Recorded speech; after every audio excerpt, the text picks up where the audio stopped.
এর আম্মা জান আয়েশা সিদ্দিকা বলে, ও দুনিয়ার মানুষ শোনো,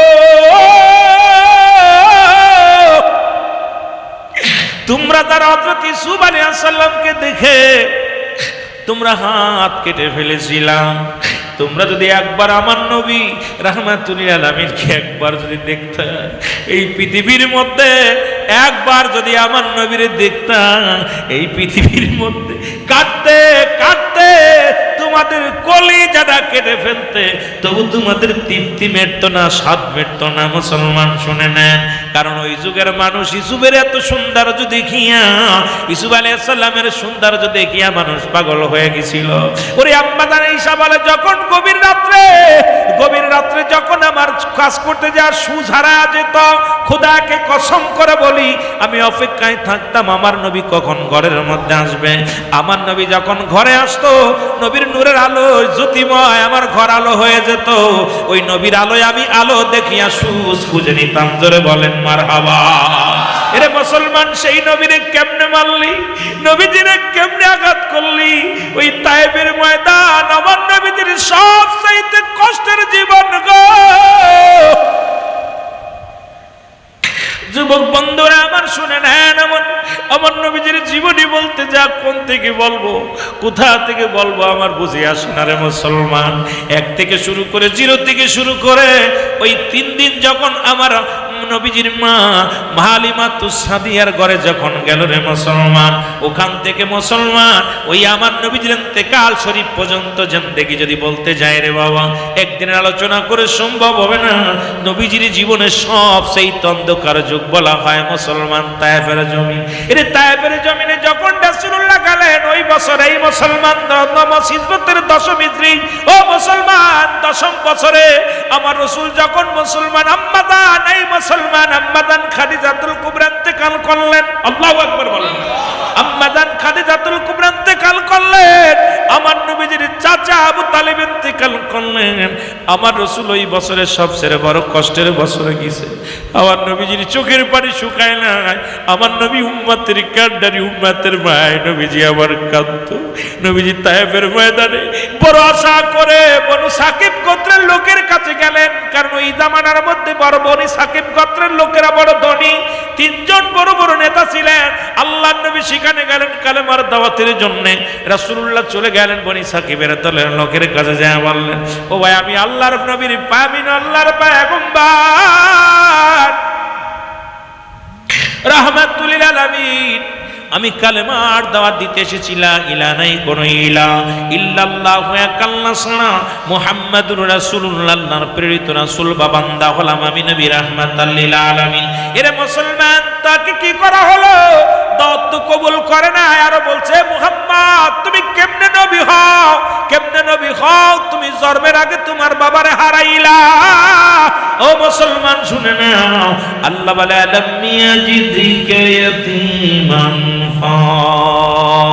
আল্লাহ বলে, হাবিব রে, এই পৃথিবীর মধ্যে আমি তোমার এতিম বানাইলাম। এমন এতিম আমার নবী দুনিয়ার মধ্যে রে মুসলমান। এই দুনিয়ার মধ্যে নবীর, আমার নবীর বয়স যখন মায়ের গর্ভে মাত্র 6 মাস, নবীজির বাবা দুনিয়া থেকে বিদায়।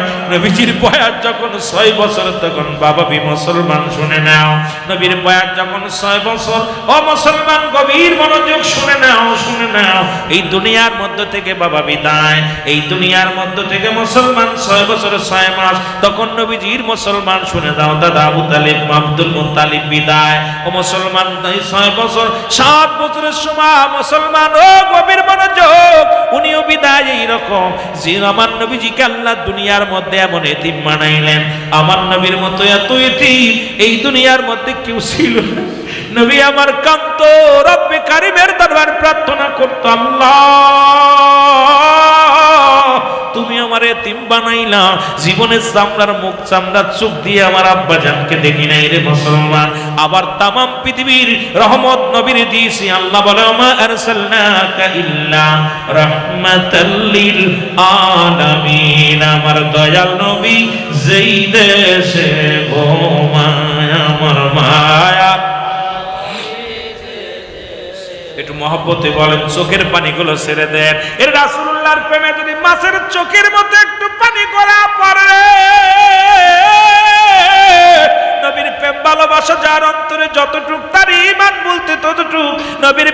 ভালোবাসা যার অন্তরে নাই, তার ঈমান বলতে কিছু নাই। একটু চোখের পানি ছেড়ে ছেড়ে আমার সাথে বলেন, আমার দয়াল নবী সেই দেশে ঘুমায়, আমার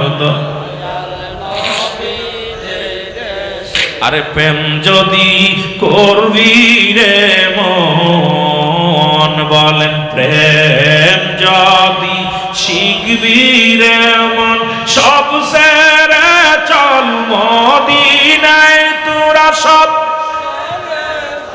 মদিনায় আমার মায়ার নবী সেই দেশে ঘুমায়, আমার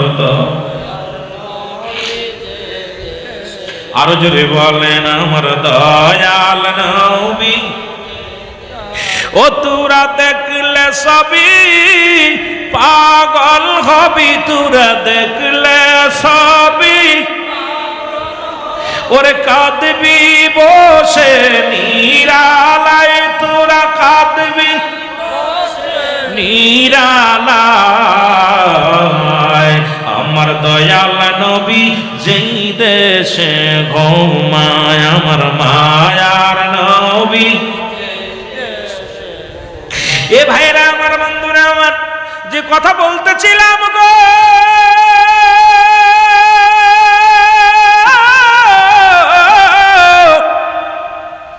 যার কাছে যায় নবীকে সেই প্রত্যাখ্যান করে, দাওয়াত প্রত্যাখ্যান করে, নবীজিকে পাথর ছুঁড়ে ছুঁড়ে মারে। রাসূলুল্লাহ বনি সাকিব গোত্রের 3 নেতার কাছে গেলেন। প্রথম নেতা বললেন, এ মুহাম্মদ, তুমি যদি নবী হও, আল্লাহর পয়গম্বর বলে দাবি করো, এই পৃথিবী উল্টাপাল্টা হয়ে যাবে, তুমি ভণ্ড, তুমি প্রতারক, তোমার আমরা মানি না, দূর হয়ে যাও। দ্বিতীয় নেতার কাছে গেলেন, উনি বললেন, তুমি যদি নবী হও, আমি মানতে পারি না, তোমার মতো একজন এতিম রে নবী বানাইবা আমার আল্লাহ, এটা আমরা মানতে পারি না, তোমারে মানতে পারি না, দূর হয়ে যাও। দূর হয়ে গিয়ে আমার নবীজি কাঁদতে লাগলেন। তৃতীয় নেতার কাছে গেলেন, তিনি বললেন, যদি তুমি নবী মৌলের দাবি করো, আমি কাবার গেলাফ ছিঁড়ে ফেলবো, টেনে ছিঁড়ে ফেলবো, কারণ তোমার মতো কাজ যাও। এ মুসলমান, শুধু নবীকে গালি দিয়ে ক্ষান্ত হয় না, ছোট ছোট যুবকদের, ছোট ছোট বালকদেরকে লেলিয়ে দিছে। রাসূলুল্লাহ তায়েফের রাস্তা দিয়ে যায়, পাথরের আঘাত আসে, আমার নবীজি রাস্তা দিয়ে যায়, পিছন থেকে পাথর ছুঁড়ে ছুঁড়ে মারে রে। যার গায়ে কোনোদিন একটা মশা মাছি লাগে না, যার গায়ে কোনোদিন একটা মশা মাছি লাগে না, তায়েফের ময়দানে রাসূল মার খায়, আমার নবীর রক্ত ঝরে জমিনের মধ্যে। আর ওই বনু সাকিব গোত্রের মানুষের আনন্দ পায়, তারা লেলিয়ে দিছে, আমার নবী পাগল, পাগল বলে আখ্যায়িত দিছে। আর ছেলেরা পাথর ছুঁড়ে মারে। আমার নবী ডাকতে বলে, রব্বে কারীম,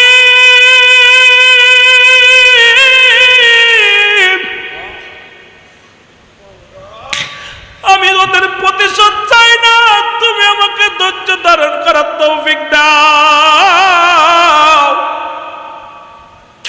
ওরা আমাকে মেরে ওরা শান্তি পায়, আমাকে আঘাত করে ওরা শান্তি পায়। আমি আমার প্রতিটা মার, প্রতিটা পাথরের আঘাত আমার উম্মতের ভালোবাসা আমি হজম করলাম। পৃথিবীর মধ্যে আমার উম্মতের জন্য আমি মারগুলো ধৈর্য ধারণ করলাম। নবীজির মার খায়া রক্ত ঝরা দেখে জিবরিল আমিন আল্লাহ পাঠিয়ে দেয়, যাও জিবরিল, আমার হাবিবকে যা বলো, সে যদি একবার হুকুম দেয়, আমি তায়েফের জমিনটা উল্টা পাল্টা করে দিব। আমার রাসূল দোয়া করে ডাকতে বলে, রব্বে কারীম,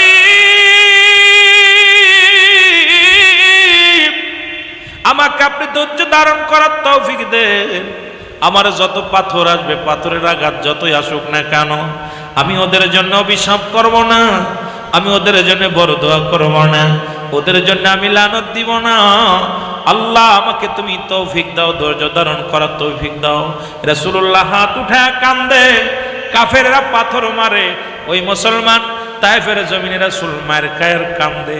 আমার নবী ডাকতে বলে, বালকেরা রে, আমি পাগল, তোরা মারিস, তোরা আনন্দ পাস, আমার ছোট ছোট পাথরগুলো মার, আমার বড় পাথরগুলো মারিস না, তোর ছোট ছোট পাথরগুলো মার। তায়েফের ফুলাফাত, তায়েফের লোকেরা আমার রাসূলকে এত আক্রমণ করলেন। এ মুসলমান শোনো, ওই বছরের মতো কষ্ট আমার নবী ইসলামের দাওয়াত দিতে যে এত কষ্ট আমার নবীজি কোনোদিন করেন নাই। ইসলামের দাওয়াতের জন্য দাঁড়ে দাঁড়ে তায়েফের গোত্রে করতে যাইয়া নবী লাঞ্ছিত, অপমানিত, অপদস্থ হয়েছে, তবু নবী মুখ ফিরায় নেই নাই। নবী আমার কাঁদছে, রব্বে কারীম আমাকে তুমি ধৈর্য ধারণ করার তৌফিক দান করো আল্লাহ, আমি যেন ধৈর্য ধারণ করতে পারি, আমার উম্মতের লইয়া আমি যেন পার করতে পারি। মুসলমান, সেই নবী যে নবী আমার উম্মতের জন্য এত কষ্ট করলো, যে নবী আমার উম্মতের জন্য মারে খাইলো, যে নবী উম্মতের মায়ের পেটে পাথর বাঁধছে রে, যে নবী উম্মতের মায়ায় জীবনে কোনোদিন ঘুমায় নাই, যে নবী আমার উম্মতের মায়ে কোনোদিন আরামের বিছনায় যায় নাই, সেই নবীর পক্ষে থাকার দরকার আছে কি না? আর একটু জোরে জোরে চিল্লায় বলেন আছে কি না? আমার মায়ার নবী যেই দেশে ঘুমায় আমার দয়া,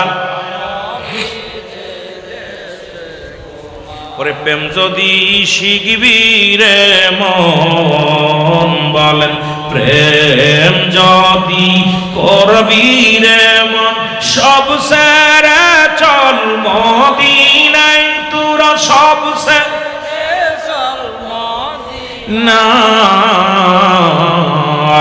আমার প্রেমের রাসূল যেই দেশে ঘুমায় আমার মায়া, ও তোরা দেখলে সবই পাগল হবি, দেখলে সবই ওরে কাঁদবি বসে নিরালায়, তোরা কাঁদবি নিরালায়। আমার জিন্দা নবী যেই দেশে ঘুমায় আমার মায়ার নবী। বাজান রে, কি বলবো অলৌকিক ঘটনা। আমার রাসূল হাতের ভিতরে নবীজি চন্ড, আবু জেহেল বলছে চাচা, নবীজির বললাম 7 জন চাচা রাসূলের বিরোধিতা করছে। চাচা গো, তুমি যে মুহাম্মদ, তুমি নবী, বিশ্বাস করবো কেমনে? তুমি যে চন্ডকে দ্বিখণ্ডিত করে দিতে পারো মানবো, তুমি নবী। আমার রাসূল শাহাদাত আঙ্গুল দিয়ে ইশারা দিছে, আহা এর চাইতে কি আর দেখাইবো রে বাবা। চন্ড সঙ্গে সঙ্গে দ্বিখণ্ডিত হয়ে গেছে। সুবহানাল্লাহ বলেন না? আরো জোরে বলেন না? কই বাতিজা, তুমি আকাশও চন্ডকে, চন্ডর কাছেও জাদু করছো, তুমি বড় জাদুকার, মক্কা মদিনা সবচেয়ে বড় জাদুকার। আমার রাসূল আর কি অলৌকিক দেখাইবো? শুধু তাই নয়, হাতের ভিতরে পাথর নিয়ে আসিয়া ডাক দেবো, বাতিজা আমার হাতের ভিতরে কি আছে বলতে পারলে তোমার কালেমা পড়বো। নবীজি বলতে, বাচ্চা চাকো তোমার হাতের ভিতরে কি আছে এটা যদি বলে দিতে পারে তুমি কালেমা পড়বো? হ্যাঁ পড়বো। সঙ্গে সঙ্গে হাতের ভিতর থেকে কালেমা পড়ছে, লা ইলাহা ইল্লাল্লাহু মুহাম্মাদুর রাসূলুল্লাহ সাল্লাল্লাহু আলাইহি ওয়াসাল্লাম। কালেমা পড়েছে পাথরে, কিন্তু নিষ্ঠুর এই দুশ্মনের রাসূলগুলো তারা কালেমা পড়তে পারে নাই। বর্তমান জামানায় সেই নিষ্ঠুর দুশ্মনের রাসূল যারা আছে, এরা আমার রাসূলের সম্মান শুনলে এরা কলিজায় কষ্ট পায়, কারণ আমার নবীর সম্মান শুনলে তাদের মুখটা বেজার হয়ে যায়। আমরা রাসূলকে ভালোবাসি আর ওদের কষ্ট হয়। আমার কথা হলো যারা আমার রাসূলের সম্মান শুনলে কষ্ট পাও, তারা ইন্তেকাল করলে আমি মসজিদের ইমাম সাহেবকে বলবো, যখন মারা যাবে তাদের লাশটা কবরে শুয়াইবেন, বলবেন বিসমিল্লাহি আলা মিল্লাতে কুত্তাউল্লাহ। কি উল্লাহ? যারা বলেন কি উল্লাহ? কুত্তাউল্লাহ। কারণ ওই নাই শায়েক, কুত্তাউল্লাহ শায়েক বলবেন আমার নবীর মিল্লাতে কোনো লাশ রাখতে পারবেন না। আমি সুন্নি ভাইদের কাছে দাবি করব, যারা দুশ্মনের রাসূল আছে আগামী কাল থেকে তারা মারা গেলে আমার রাসূলের মিল্লাতে তাদের লাশ রাখবেন না, কারণ আমার নবী কষ্ট পাবে।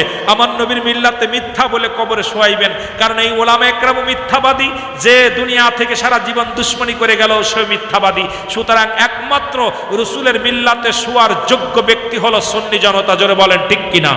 আহলে সুন্নাত ওয়াল জামাতের প্রতিটা নক্ষত্র, প্রতিটা আশেক, প্রতিটা জনগণ আমার নবীর মিল্লাতে ঘুমাবে, কিন্তু কোন বাতিলপন্থী নসবাসী ওই পৃথিবীর মধ্যে নজদিকের দলেরা আমার নবীর মিল্লাতে তাদের রাখা যাবে না। জোরে বলেন ঠিক কিনা?